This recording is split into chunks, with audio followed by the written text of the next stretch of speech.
যার সুচিকিৎসার এবং যার বেঁচে থাকার জন্য অধীর আগ্রহে অপেক্ষা করছিলাম, দোয়া করছিলাম। আমাদের সেই মাগুরার শিশু আসিয়া নির্মম এবং জঘন্য ধর্ষণকাণ্ডের শিকার হয়ে চিকিৎসাধীন অবস্থায় আজকে বেলা 1টার দিকে সিএমএইচে মারা গেছেন। আমাদের প্রধান উপদেষ্টা গভীর শোক জানিয়েছেন, এটার জন্য আমরা প্রত্যেকে শোকার্ত, কিন্তু এর মধ্যে আমাদের দায়িত্ব পালন করতে হবে। আমরা বিশেষ ব্যবস্থায় আজকেই পোস্টমর্টেম রিপোর্ট নেওয়ার ব্যবস্থা করেছি। আজকেই পোস্টমর্টেম রিপোর্ট পাওয়া যাবে। আজকেই আসিয়ার দাফনের জন্য আসিয়ার মৃতদেহ মাগুরায় নিয়ে যাওয়া হবে হেলিকপ্টার যোগে, এবং আসিয়ার পরিবারের সাথে উপদেষ্টা পরিষদ এবং সরকারের পক্ষ থেকে আমাদের উপদেষ্টা ফরিদা আক্তার উনি উপস্থিত থাকবেন। উনি হেলিকপ্টারে করে যাবেন, অ্যাকম্পানি করবেন মাগুরাতে, দাফন পর্যন্ত থাকবেন। আর আপনাদের আমি বলেছি আজকেই পোস্টমর্টেম রিপোর্ট হবে, ডিএনএ রিপোর্ট, এটা একটা প্রক্রিয়া থাকে। আমরা আশা করছি আগামী 5 দিনের মধ্যে পেয়ে যাব। ডিএনএ স্যাম্পল কালেকশন করা হয়ে গেছে অলরেডি। 12-13 জনের 161 স্টেটমেন্ট নেওয়া হয়েছে। আমরা আশা করছি 7 দিনের মধ্যে বিচার কাজ শুরু হবে। এবং আপনারা জানেন অতীতে বিচার কাজ শুরু হয়ে দ্রুত 7-8 দিনের মধ্যে বিচার কাজ শেষ হওয়ার, ধর্ষণের মামলার 7-8 দিনের মধ্যে বিচার কাজ শেষ হওয়ার নজির আছে অব্যাহত শুনানির মাধ্যমে। 7 দিনের মধ্যে ইনশাআল্লাহ যদি আমরা বিচার কাজ শুরু করতে পারি, আমাদের বিচারক ওনারা সর্বোচ্চ দ্রুততার সাথে ন্যায় বিচার নিশ্চিত করেই বিচার করতে পারবেন। কারণ এখানে এত পারিপার্শ্বিক, এত সাক্ষ্য রয়েছে, ডিএনএ টেস্ট পাওয়া যাবে, তারপর পোস্টমর্টেম রিপোর্ট পাওয়া যাবে। ফলে আমরা আশা করছি খুব দ্রুততম সময়ে এই মামলার বিচার হবে এবং ইনশাআল্লাহ দোষী সাব্যস্ত হলে দৃষ্টান্তমূলক শাস্তি হবে। এর পাশাপাশি আপনাদেরকে আরেকটা জিনিস জানাতে চাই। গত 2 দিন আমি বলেছি যে আমরা একটা নতুন আইন করছি। নতুন আইনের প্রাথমিক ড্রাফট হয়েছে। আপনারা জানেন অনেক স্টেক হোল্ডার আছে, ওনাদের সাথে কনসালটেশন করতে হয়। আমরা আশা করছি এই আগামী রোববার বা খুব দেরি হলে সোমবার, আশা করছি রোববারই আমরা নতুন আইন প্রণয়ন করে ফেলব। নতুন আইনের বিধানগুলো সম্পর্কে আপনাদের বলেছি। সেটার সাথে একটা জিনিস শুধু অ্যাড করতে চাই, নারী ও শিশু নির্যাতন দমন আইনের অধীনে শুধুমাত্র শিশু ধর্ষণ ও বলাৎকারের ঘটনাগুলো দ্রুত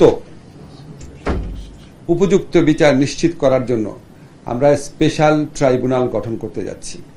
ওই স্পেশাল ট্রাইব্যুনাল গঠনের বিধান থাকবে, যে স্পেশাল ট্রাইব্যুনাল কাজ হবে শুধুমাত্র শিশু ধর্ষণ আর বলাৎকারের ঘটনার বিচার করা, যাতে এটা দ্রুত করা যায়, যাতে এখানে সর্বোচ্চ রাষ্ট্রের মনোযোগ দেওয়া যায়।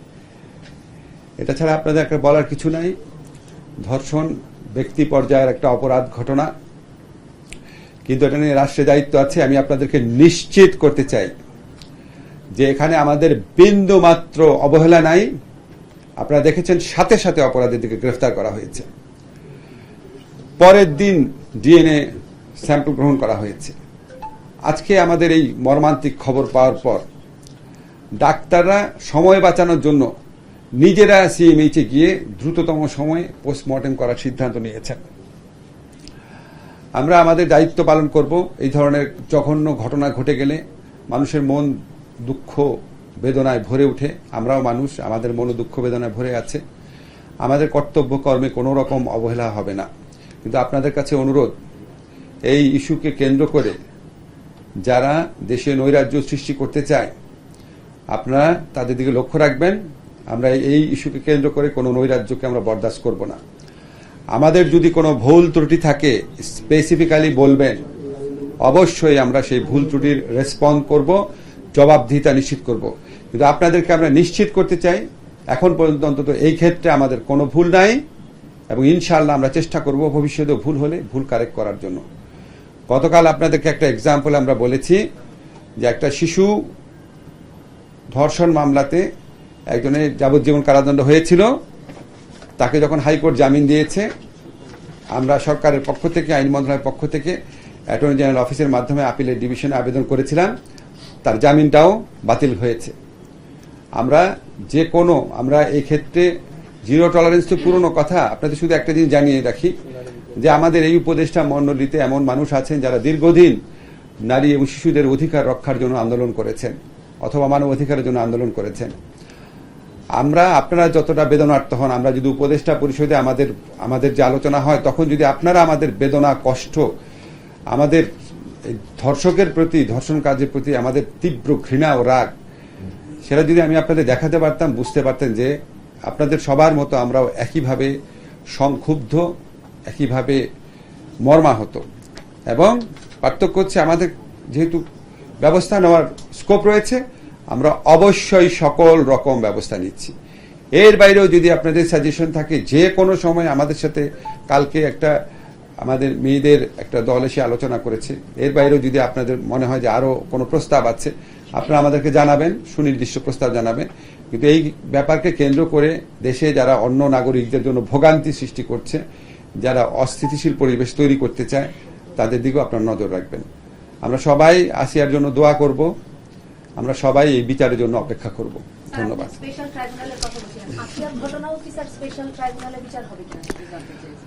আসিয়ার ঘটনা তো বিচার শুরু হয়ে যাবে এর মধ্যে। স্পেশাল ট্রাইব্যুনালটা করা হবে অন্যান্য ধর্ষণের কাজে দ্রুত বিচারের জন্য। স্পেশাল ট্রাইব্যুনাল গঠিত হতে হতে আসিয়ার বিচার শুরু হয়ে যাবে এবং আসিয়ার বিচার আমরা আশা করছি নিরবচ্ছিন্ন শুনানির মাধ্যমে হবে দেখে এখানে আর স্পেশাল ট্রাইব্যুনাল দরকার হবে না। এর আগে যেসব ধর্ষণের ঘটনা আছে, অভিযুক্ত যারা আছে, তাদেরকে কি আপনারা এই ট্রাইব্যুনালের মাধ্যমে করবেন নাকি? আমি আপনাদেরকে শুধু এইটুকু বলতে চাচ্ছি, শিশুদের ধর্ষণ এবং বলাৎকারের মামলা, সেখানে কোন মামলাগুলো এখানে ট্রান্সফার করা যায়, কারণ আমি কোর্ট গঠন করলাম একটা, আবার সব মামলা এখানে দিয়ে দিলাম, তখন তো দেরি হবে, বুঝছেন না? এগুলি আমাকে একটু ভাই পরীক্ষা নিরীক্ষা করে দেখতে হবে। আমাদের এই যে আইনটা যে আপনাদেরকে এর আগে ডেকে নিয়ে বলেছিলাম যে বিচার কার্য হবে, বিচার কার্যের সময় 50% কমিয়ে দিলাম, তদন্তের সময় 50% কমিয়ে দিলাম, ডিএনএ রিপোর্ট যদি পাওয়া না যায়, বিচারক যদি মনে করেন যে পারিপার্শ্বিক সাক্ষ্য আর ডাক্তারি রিপোর্টের ভিত্তিতে সম্ভব, জামিনের আইনটা যে একটু কঠিন করে দিলাম ওইটা। এবং একই সাথে যে শিশু ধর্ষণের জন্য যে ডেডিকেটেড ট্রাইব্যুনাল, ওইটাও একই আইনেই, নারী শিশু নির্যাতন দমন আইনের সংশোধনীর মাধ্যমে সবকিছু মিলে একসাথে ইনশাল্লাহ রোববার টার্গেট করেছি, দেরি হলে হয়তো সোমবার হবে। জি ওদের জারি হওয়ার পর একটা প্রক্রিয়াগত যতদিন লাগে, এটা তো আপনার খুব অল্প সময়, আবার একটা গেজেট নোটিফিকেশন করে করতে হবে।